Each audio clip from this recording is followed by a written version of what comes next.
Live from an undisclosed location, it's the Platform Circus! So, we're here today to talk about the Platform Circus. What do you think of when you think of a circus, guys? Juggling. Clowns. I think of like the what is that? The high line, the high wire act, where you're like trying to balance and not fall off. I think of like all these things going on at once and how it just goes from like one thing to another. So I think that's why I wanted to call this one the Platform Circus, because I feel like every single day there's just another something coming flying at us with regards to like an instructional technology platform that you could use as a teacher, you could use as a student, you could use in some way.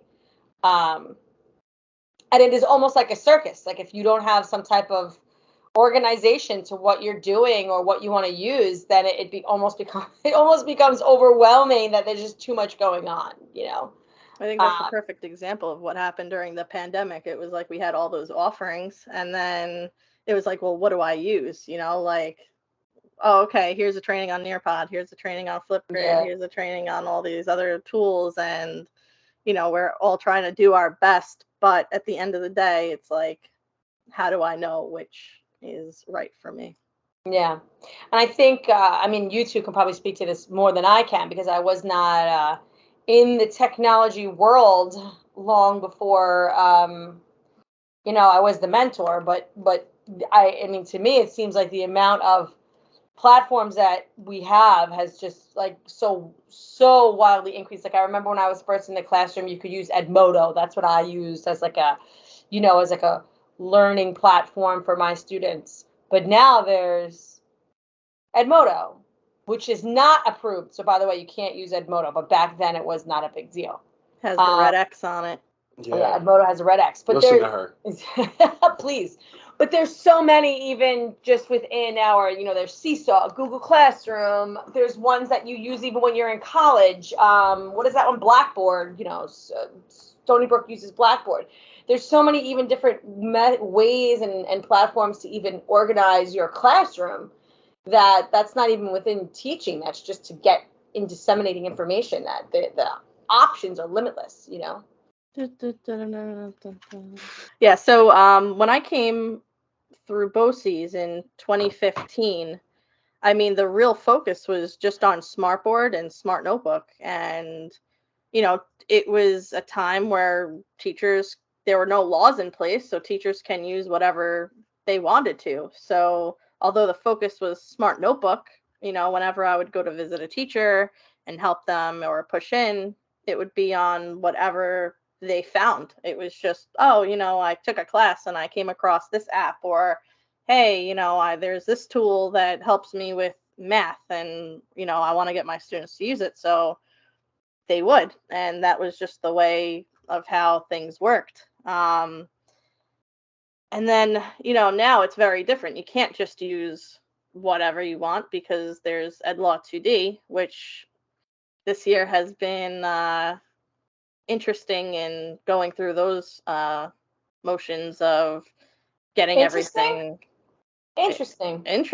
Yeah. I mean, I guess it's a professional podcast, different. So we have to use the professional language there. But it is interesting, right? I mean, like who? No, I'm saying interesting in the way that who would have ever thought that we would have to go to every single vendor and get approval and a contract from them saying that they won't use information. Like, yeah, thank you, New York State. it's about like using the information, but protecting it as well. Like right. They have to like actually verbalize contractually to us what they're doing to protect our information. It is very layered, but you know, despite the fact that, you know, in full disclosure, the process is not my favorite part of my job. I do think it's nice that at least somebody recognized that with all of this data sharing and with all of this account, that there is something that needs to be put in place, you know, for everyone's protection, not just the kids, but for the adults that have, you know, information connected to them, which was good.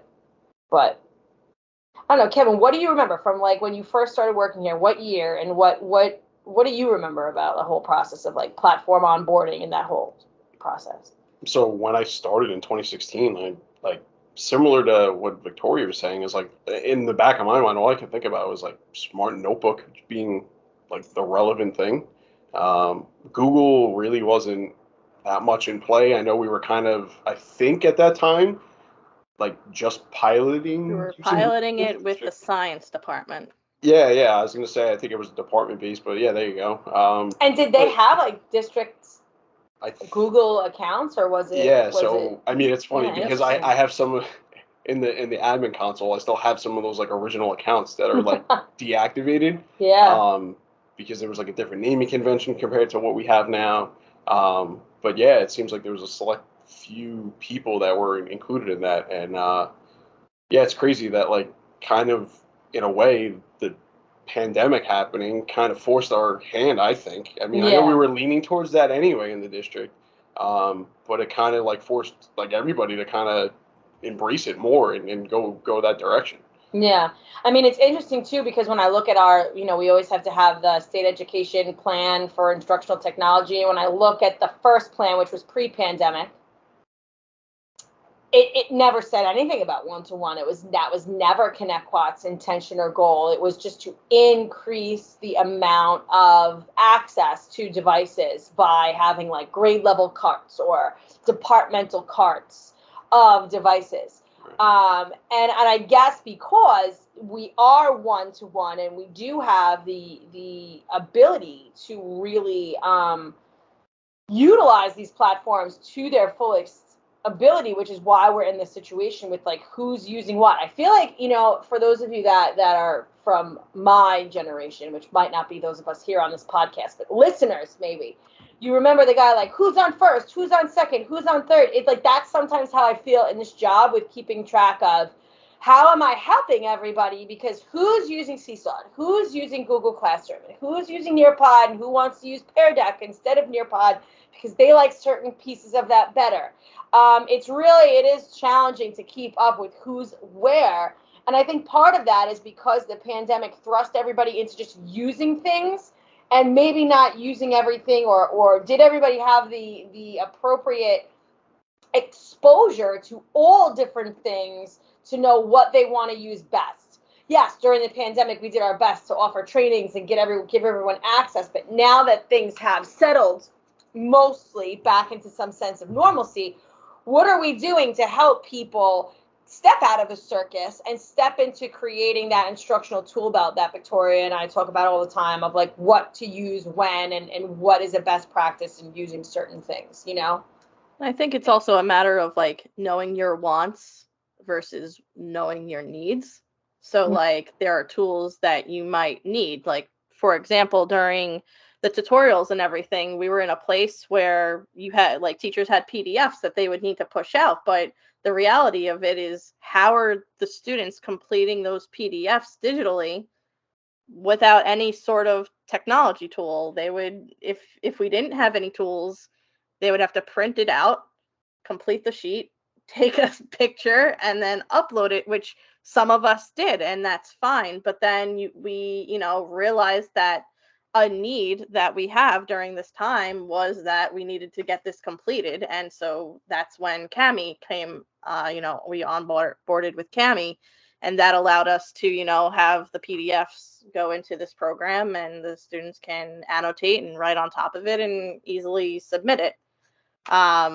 So I think like one positive thing that came out of this is like realizing like what do we actually need for what we have currently, and then what is it that we want that is fun but also meaningful.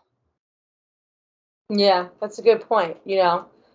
I also think a lot of it is knowing what changes happen within each platform, and that's hard.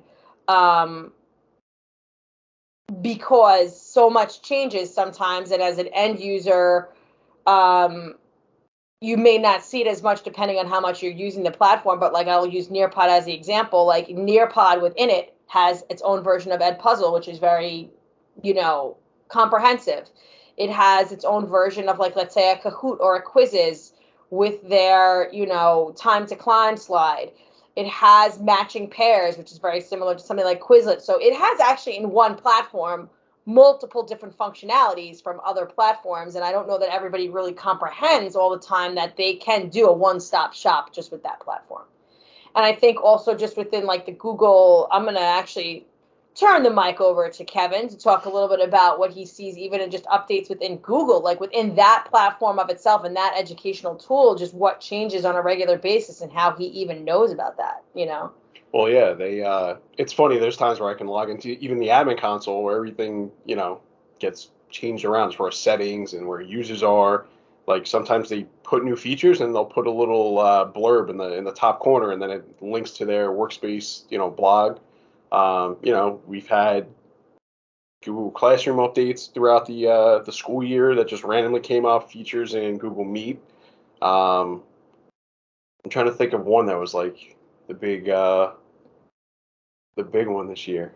There was something that came up and like only drips and drabs of people experienced it, and then we went to the blog and realized they were slowly pushing it out.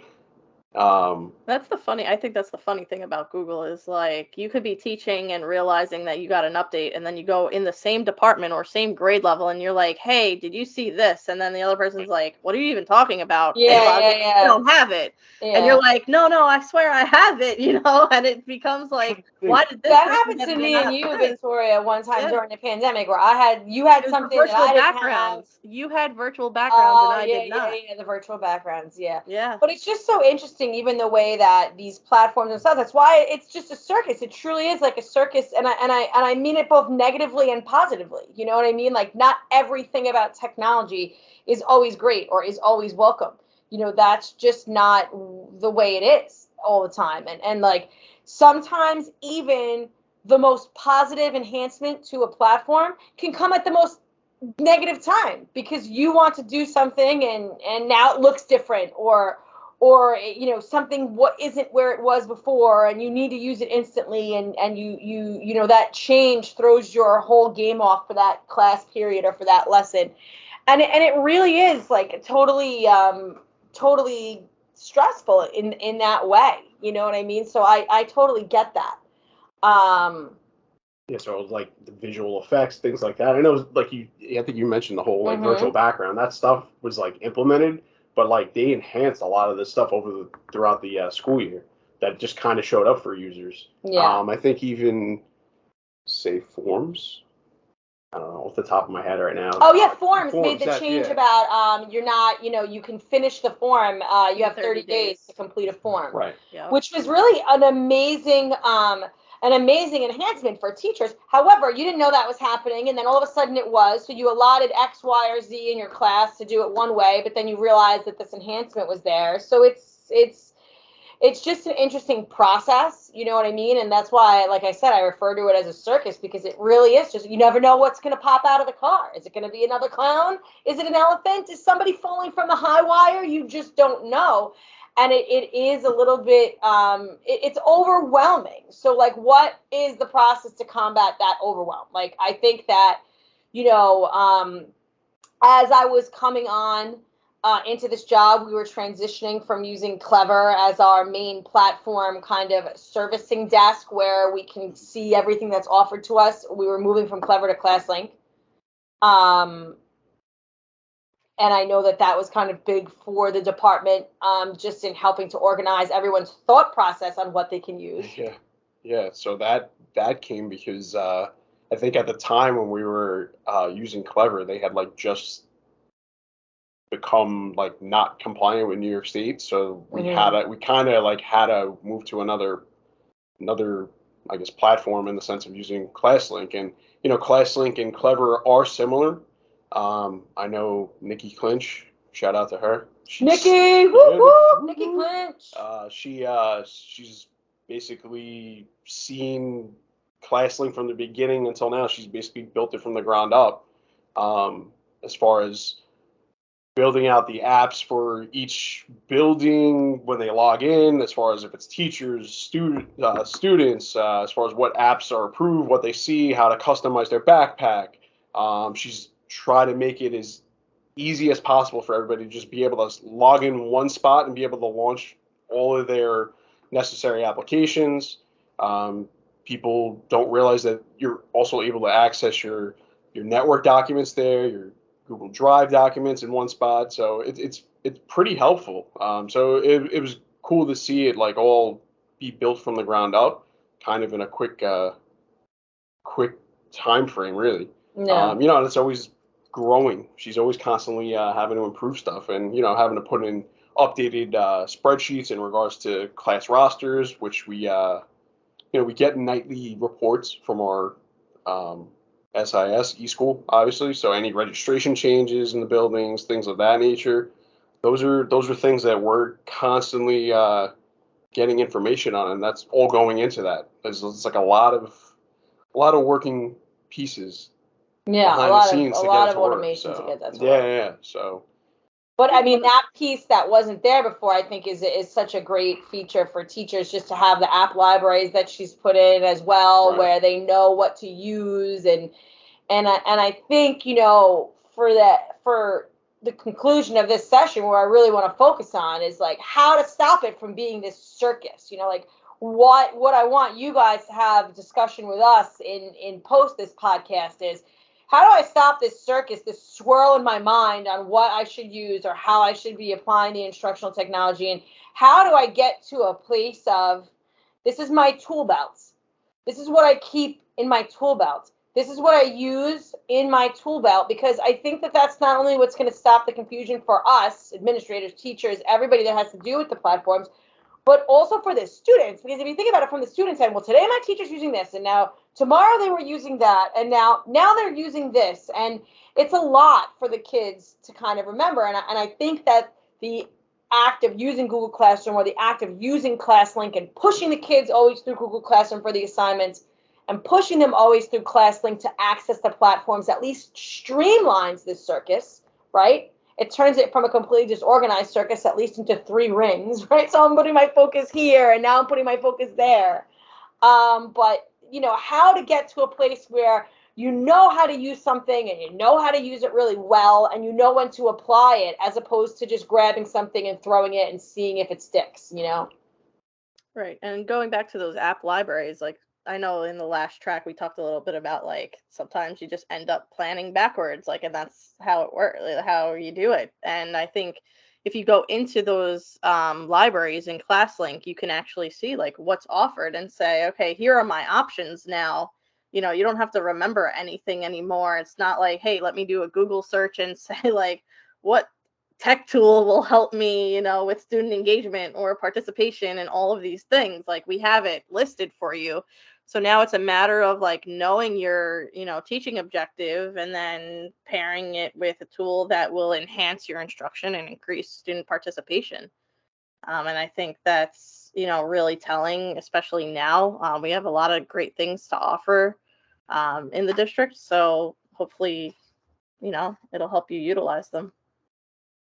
Yeah, and it's something that is an ongoing assessment, I think, within the department, and it was something that I wanted to start when I first came onto the job, and I haven't really gotten as deeply into it as I plan to in the coming years. But just that app assessment, that platform assessment, like, what are we using, how much are we using it, and is this the best suited for the teachers? Like, is this what the teachers want to be using? And if not, what is an alternative, and why?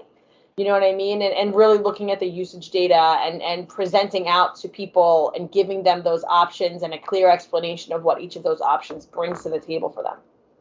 I also think it's like a realization to know, like, it's okay not to use everything. Like, no one said you had to use everything. Like, my best advice that I always give, is choosing something that works for you and your students, and that's it. Like, even if it's one thing a year and you pick that up and you really master it, the kids aren't going to get bored, because there are so many different ways that you can utilize these tools. Like, for example, in Nearpod, not every lesson is going to have a draw it slide. You can, put in a virtual field trip for one unit, take it a unit at a time. There are so many things to offer within those platforms, so it never gets boring. There's different ways that you can utilize the classroom and the tools in your classroom, different teaching strategies as well, which we're happy to work with you on, and just taking it, in baby steps. Dude, So I think that this is likely the closing of our platform circus. I think this week's discussion is really going to be focusing for you guys on do you agree? Do you not agree? Do you feel like you're in a circus sometimes when you're filtering through the platforms? Like, do you feel like you have a clear direction? What are some of the favorite platforms that are in your tool belt, and why? And what do you think we can offer as a department that might help you kind of like streamline that process or come to a better understanding of what platforms you want to use and why you want to use them, etc. Wait. Before we go, Alise, before we go. Yeah. I want you to tell everyone, if you had to choose a platform, if we threw you in a classroom, come on, you have to pick Everybody one knows which one is platform. my favorite. Come on. I'm not going to steal yours. I already know yours. I am nuts over Nearpod. There you I go. love Nearpod. It is my one-stop shop. And if I were in a classroom every day, that would be what I would be opening and closing and doing everything in between with. I would be using Nearpod. I feel like it has everything to offer. It's got it all, right? Yeah. What's your favorite? These days, I have to say, I'm into Flipgrid. And really, because there are so many things that you can use Flipgrid with projects now. Like you could do book reports. They have so many added on features that they didn't have pre-pandemic. Like it used to be, you have 5 minutes or whatever the time allotment was to record yourself, and the kids had to go on screen or just put like an emoji on them. But now, even for the students that are really shy, they have just an audio option. So it's literally just their voice in like a box kind of thing.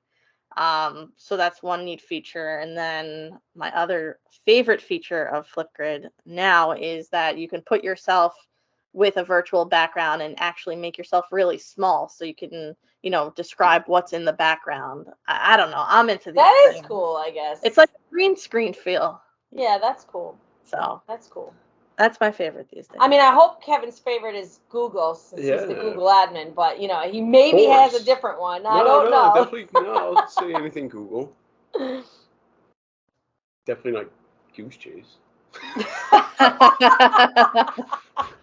How do you not love Goose Chase? Come on. Goose Chase was great. You're just a sore loser because you lost the scavenger hunt. I don't know. The last time the department did a Goose Chase, Kevin's team lost. But I still think that Goose Chase is a great platform. Yeah, it was fun. Minus the fact that Alise won. Actually, I was told after the fact I did not win because I was accused of cheating, but that did not happen. Yeah. Go to jail. Do not collect $200. All right, guys. Thanks for listening this week, and we look forward to reading your discussion responses.